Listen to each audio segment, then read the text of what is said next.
But খচখচ করে but.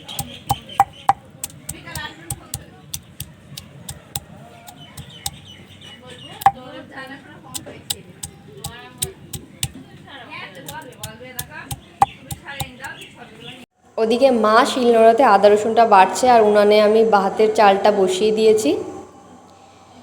তারপরে দেখো পেঁয়াজগুলো যেগুলো রিং রিং করে কেটেছি ওগুলো বেরেস্তা করে নেব। তার জন্য আমি গ্যাসের মধ্যে কড়াইটা বসিয়ে দিলাম। এবার আমি এখানে তেলও দিয়ে দিয়েছি। এখানে আমি সাদা তেল ইউজ করেছি। সাদা তেল বলতে আমি এখানে সূর্যমুখী অয়েলটা ইউজ করেছি আর অনেকটা পরিমাণে দিয়েছি। এই তেলের মধ্যে আমি মাংসটাকে রান্না করে নেব। এবার আমি পেঁয়াজগুলোকে সব তেলের মধ্যে দেব। তারপরে এটা মিডিয়াম আঁচে ভালো করে নাড়াচাড়া করে নিতে হবে। আশা করব সবাই বেরেস্তা করাটা জানো কিভাবে করতে হয়। তো আজকের বিরিয়ানিটা খুবই সহজ পদ্ধতিতে বানানোর চেষ্টা করব। যেহেতু আমারও খুব তাড়া আছে তাই আমি খুব তাড়াতাড়ি বিরিয়ানিটা বানানোর চেষ্টা করব। আর এদিকে দেখো এই চালটা রেডি করার জন্য আমি প্রথমে এখানে তেল দেব আর তেজপাতা আর দারচিনি লবঙ্গ এইগুলো দেবো আর একটু কেওড়া জল গোলাপ জল আর সাথে কিন্তু লবণটাও দিয়ে দিতে হবে। তারপরে এখানে আমি ভাতটা উনানেই করে নেব। এই চালের মধ্যে এই মশলাগুলো দিলে চালের ফ্লেভারটাও খুব সুন্দর হয়। আর যদি লবণ দিয়ে ভাতটা বানাতে চাও তাহলে কিন্তু পরবর্তীতে লবণের দরকার হয় না। তো এখানে দেখো চালগুলো দিয়ে দিচ্ছি। তারপরে ভাতটা রেডি করে নেব, তাহলে খুব তাড়াতাড়ি হয়ে যাবে। সব কিছু রেডি করা থাকলে বিরিয়ানিটা করতে অত বেশি টাইম লাগে না। চলো দেখি বেরেস্তাটার কি অবস্থা। এদিকে দেখো পেঁয়াজটা মোটামুটি সিদ্ধ হয়ে লাল লাল হতে চলেছে আর পুরো বেরেস্তাটা হয়ে গেছে। এখন আমি এগুলোকে তুলে নেব। বিরিয়ানিতে যদি তোমরা বেরেস্তাটা ইউজ করো তাহলে কিন্তু খেতে অনেক সুস্বাদু লাগে। তো আমি যখনই বিরিয়ানি বানাই সবসময় কিন্তু পেঁয়াজের বেরেস্তাটা দিই। তোমরাও দিও, অনেক ভালো লাগবে খেতে, কিন্তু সুস্বাদু হবে। চলো আমি এরপরে তোমাদেরকে দেখাবো কি করে আলুটাকে রেডি করতে হয়। তা যারা এখন আমার চ্যানেলটাকে সাবস্ক্রাইব করোনি তারা ঝটপট করে সাবস্ক্রাইব করে নিও। নতুন নতুন ভিডিও বা নতুন নতুন রেসিপি দেখার জন্য চ্যানেলটার সাথে থেকো আর আমার ভিডিওগুলো দেখতে থাকো। ভালো লাগলে লাইক কমেন্ট আর শেয়ার করে দিও। এরপর আমি আলুটাকে রেডি করব। আলুটাকে আমি কুকারে দিয়ে দেবো। দেখো আমি এখানে পরিমাণ মতো জল নিয়েছি আলুটা যাতে ডুবে থাকে। তো এখানে সব আলুগুলো দিয়ে দেব। আর আলুতে বেশি কিছু মশলা লাগবে না, শুধুমাত্র দিতে হবে লবণ, একটু লঙ্কার গুঁড়ো আর হলুদ গুঁড়োটার বদলে এখানে দেবে কিন্তু ফুড কালার। তো আমি এখানে ফুড কালারটা দিয়ে দিয়েছি। তারপর একটু বিরিয়ানির মশলা দেব, একটু গোলাপ জল আর একটুখানি কেওড়া জল দিয়ে প্রেশার কুকারে ঢাকনাটা দেব। আর একটা মাত্র সিটি দিয়েই কিন্তু বন্ধ করে দেব প্রেশার কুকারটা। এখানে কিছু গোটা মশলা আমি নিয়েছি, যেমন জায়ফল, জয়িত্রী, লবঙ্গ, দারচিনি, গোলমরিচ এবং তেজপাতা। তো এগুলো আমি মাংস রান্নার প্রথমেই দিয়ে দিলাম। কিছুক্ষণ পরে আমি এর সঙ্গে পেঁয়াজ কুচিগুলো অ্যাড করে দেব। আমি মাংসটা একটু অন্য রকমের করার চেষ্টা করি, হয়তো অন্যদের সাথে নাও মিলতে পারে, কিন্তু এরকম করে রান্না করে যদি তোমরা বিরিয়ানিতে মাংসটা দাও আমার মনে হয় খেতে কিন্তু অনেক বেশি টেস্টি হয়। তো আমি মাংসটা কষানোর মতো করেই কষিয়ে নিই, তাহলে মাংসটা তাড়াতাড়ি সিদ্ধও হয়ে যায়, মশলাগুলো ঢুকেও যায় আর খেতেও কিন্তু অসম্ভব সুন্দর হয়। তোমরা চাইলে আমার মতো করে একবার মাংস কষিয়ে বিরিয়ানিতে অ্যাড করে দেখতে পারো যে কেমন লাগে।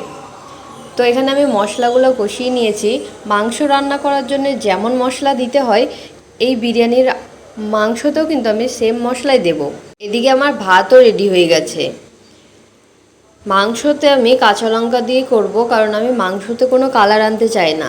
যদি এই জায়গাতে গুঁড়ো লঙ্কা অ্যাড করো তাহলে মাংসর কালারটা চেঞ্জ হয়ে যাবে। আমি মাংসটা সাদা রাখতে চাই, তাই এখানে পরিমাণ মতো কাঁচা লঙ্কা দিয়ে দিয়েছি আর সাথে টমেটো কুচি একটা দিয়ে দিলাম। টক দইটা আমার কাছে ছিল না তাই আমি বাদ দিয়েছি, তোমাদের কাছে থাকলে তোমরা এখানে টক দই অ্যাড করে নিতে পারো। এবার আমি চিকেনটা অ্যাড করে দিলাম। আর একটা জিনিস তোমাদের বলে রাখি, যতটা পরিমাণে চাল দেবে ততটা পরিমাণেই চিকেন দেওয়ার চেষ্টা করবে, তাহলে বিরিয়ানির স্বাদ খুব ভালো হয়। তো আমরা এখানে 1 কিলো চাল রান্না করছি, তাই আমি এখানে 1 কিলো মতো চিকেন নিয়েছি। চিকেনটা ভালো মতো করে কষিয়ে নিতে হবে। দেখতে পাচ্ছ এখানে কিন্তু আমার তেলের পরিমাণটা যথেষ্ট বেশিই আছে, কারণ এই তেলটাই আমি বিরিয়ানিতে ইউজ করব। তো তো এখানে জল আমি খুব কম পরিমাণ অ্যাড করেছি, শুধুমাত্র ওই বিরিয়ানির মশলাটা ভিজিয়ে রেখেছিলাম, ব্যাস ওইটুকু মতোই জল অ্যাড করেছি, আর কিন্তু এক্সট্রা জল অ্যাড করিনি। এরপর এর সাথে আমি কেওড়া জল আর গোলাপ জল অল্প অল্প করে দিয়ে দিলাম। আমি এখানে কোনো মেজারমেন্ট করিনি, আন্দাজ মতো দিয়ে দিয়েছি। এবার ভালো করে ঢাকা দিয়ে মাংসটাকে কষে নিতে হবে, যাতে মাংসর 80% এখানেই সিদ্ধ হয়ে যায়। তো মাংসটাকে লবণ ঝালটাও ভালো করে এখানেই চেক করে নিতে হবে, যাতে করে এক্সট্রা আর লবণ দিতে না হয়। এবার ঢাকা দেব, তারপরে ভালো করে আবারও কষতে থাকবো। তাই ঢাকা দিয়ে কষিয়ে রান্নাটাকে আমি কমপ্লিট করব। মাংসটা যখন কষানো কমপ্লিট হয়ে যাবে, তখন আমরা চলে যাব ডিম সিদ্ধর দিকে। বিরিয়ানিতে ডিম সিদ্ধ কিন্তু অনেক সুন্দর লাগে খেতে। তো আজকে আমি 4টে ডিম অ্যাড করে দেব। আজকে যেহেতু আমি বিরিয়ানিটা আমার ছেলের জন্য বানাচ্ছি, তাই আমি একটু স্পেশালি করব, কারণ ওর পছন্দ মতো বিরিয়ানিটা হবে। ও একটু চালটা নরম পছন্দ করে। তো দেখো চালটা কিন্তু আমার একটু নরমই হয়েছে। প্রথমে আমি কিছু চাল হাঁড়ির মধ্যে দিয়ে দিলাম, যাতে মাংসটা লেগে না যায়। তারপরে মাংসটা পুরো এর মধ্যে ঢেলে দিয়েছি। এবার একটুখানি নাড়াচাড়া করে সব জায়গায় মাংসটা ছড়িয়ে দিলাম। তারপরে লেয়ার অনুযায়ী, যেরকম লেয়ার করে বিরিয়ানি খেয়ে সাজাই, সেই রকম আমি প্রথমে চাল দিয়ে দিলাম, তারপরে আলু, তারপরে আমি দিয়ে দেবো বিরিয়ানির মশলা, আর ওই যে ভেজে রাখা বেরেস্তাটা। তো এইরকম করে একের পর এক আমরা লেয়ার করতে থাকবো। আর আজকে অনেকটাই বিরিয়ানি বানিয়েছি। বাড়িতে যেমন একটা ছোটো হাঁড়িতে বানাই, এখানে কিন্তু একটা বড় হাঁড়িতে বানিয়েছি, কারণ বাপের বাড়িতে অনেক লোকজন আছে, তাই একটু বেশিই বানালাম। তো এইরকমভাবে লেয়ার করতেই থাকবো। প্রত্যেকটা লেয়ারে আমি আলু আর বিরিয়ানির মশলা, একটুখানি লবণ, আর হচ্ছে পেঁয়াজ বেরেস্তা, আর কেওড়া জল, গোলাপ জল, এইগুলো কিন্তু আমি প্রত্যেকটা লেয়ারেই অ্যাড করব। দেখো আমার পুরো বিরিয়ানির লেয়ারটা সাজানো হয়ে গেছে। এবার উপরে আমি ডিমগুলোকে দিয়ে দিলাম, আর আমি একটুখানি কেশরি কালার দুধের সাথে অ্যাড করে উপর দিয়ে ছড়িয়ে দিয়েছি।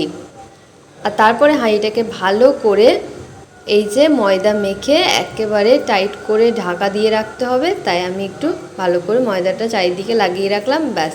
এবার ঢাকনাটা দিয়ে ভালো করে টাইট করে রাখতে হবে, যাতে কোনো ভিতরের বাষ্প বাইরে না বেরিয়ে আসে। আর আমাদের জেনি বুড়িটা আমাকে দেখো কত হেল্প করছিল। এবার আমি এখানে তাওয়া বসিয়ে রেখেছি, তাওয়াটা 5 মিনিট আমি একদম ফুল হিটে বসিয়ে রেখেছিলাম। এবার এর উপরে হাঁড়িটাকে চাপিয়ে দিলাম। হাঁড়িটাকে বসিয়ে রেখে আমি হালকা করে গ্যাসটা জ্বালিয়ে দেব, না হলে কিন্তু তলায় লেগে যাবে। আর এরকম আমি 1 ঘন্টা বসিয়ে রাখবো।